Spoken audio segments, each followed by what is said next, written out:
Por su seguridad, deben mantener sus cinturones desabrochados.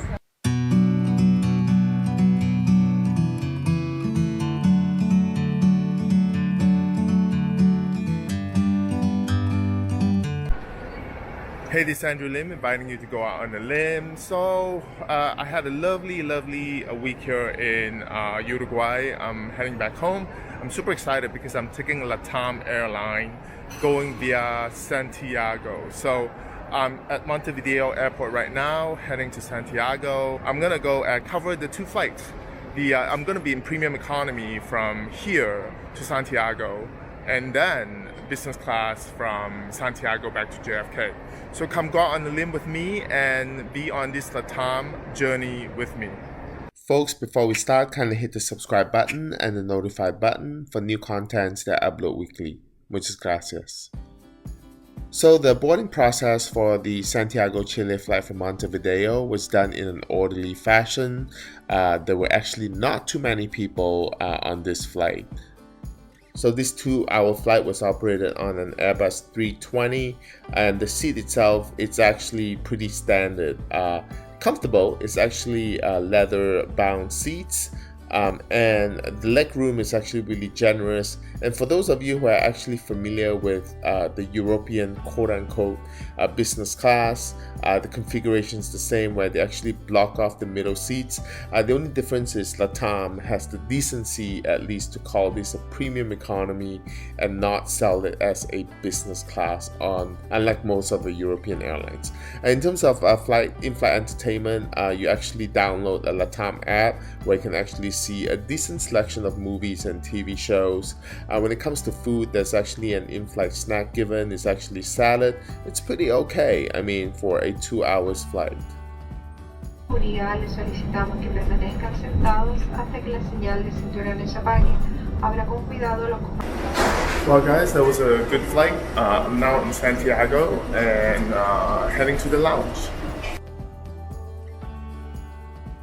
Now, my flight from Santiago, Chile to JFK the boarding process was also done in an orderly fashion. In fact, I got to be the first one to board. That was really awesome. Now, this flight was operated on an Airbus 787 with a slightly older lie-flat business class seat configuration. Super spacious, no privacy, unlike the latest generation of business class on LATAM. As you can see, it's wide open.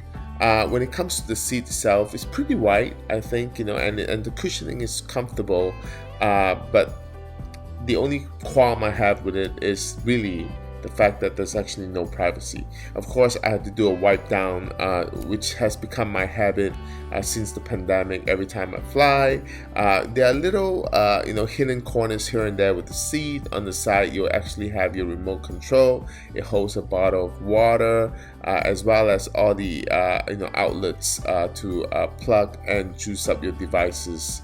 But it's all in the hidden corner. Not too easy to reach, I have to say.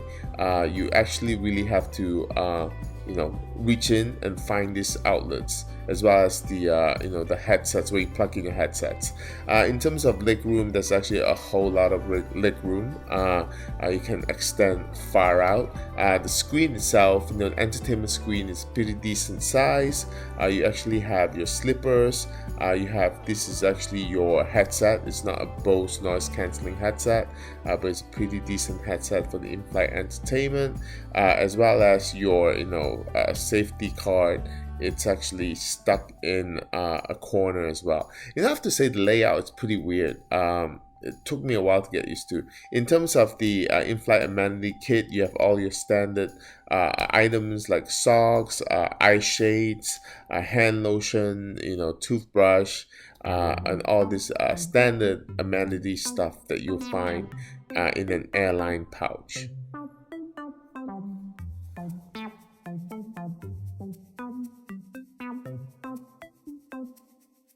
So in terms of items that help you sleep better, they actually have a pillow rolled up in a bag, as well as another bag filled with your duvet or your blanket, as well as your padding for your seat.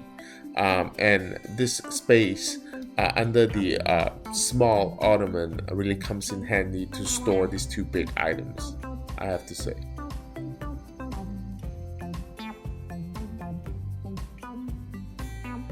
Now there's a divider in between, between your seat and your neighbor's seat. Unfortunately, it could not be deployed. I spent the entire flight trying to figure that out, but good thing the guy who sat next to me was actually really friendly, so there's no need to actually pull up the divider.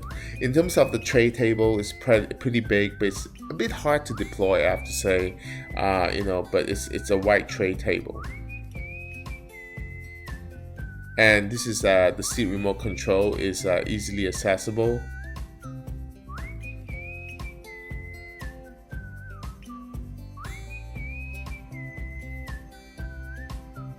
And like I said, my neighbor was actually a nice guy, so we actually chatted for a bit before the flight took off. Now, the in-flight entertainment is a touchscreen feature, although I have to say, with the distance between your seat and the screen, I think it's better off to use the remote control to pick and select the movies you want to watch, which is of decent selection, definitely not Singapore Airlines standard. The seat itself, the cabin itself is really spacious. There are 3 rows in the first section, and then there are 2 rows in the back section. Now, the flight took off past midnight, and it will be about a 9 hours and 50 minutes flight. But immediately, even during takeoff, the cabin was already pitch dark, and the light never came back on for meal service. But I decided to actually, even though I was super sleepy, decided to actually have the meal because honestly, I couldn't sleep when I could smell food throughout the cabin. In terms of the meal, I went with the ravioli, cheese ravioli. It's pretty, I would say it's just alright. It wasn't the best food ever, to be honest with you. But at this point, I really just wanted to sleep. So I actually put the seat padding on, where you can actually just loop it over your seat. And it's pretty easy to put together. Of course, you have to do it yourself. So I just laid it out and got ready for bed. In terms of the comfort of the seat, when lie flat, it's extremely comfortable. I slept for about 6 hours, and I woke up, had a breakfast, pre-arrival meal, omelette, just alright, not too special, to be honest with you. I think that the catering on LATAM definitely has room for improvement because it's just not like the best meal ever. Again, at this point, the cabin, everyone's up, getting ready to land. Still a super spacious, no privacy cabin. So we landed safely about 9 hours and 50 minutes later. So overall, I think it was a good flight. The in-flight service was good. The food itself, I think, is just alright.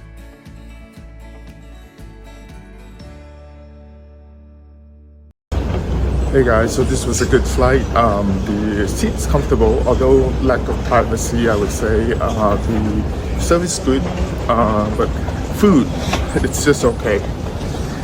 But yeah, so glad I got home. What a trip.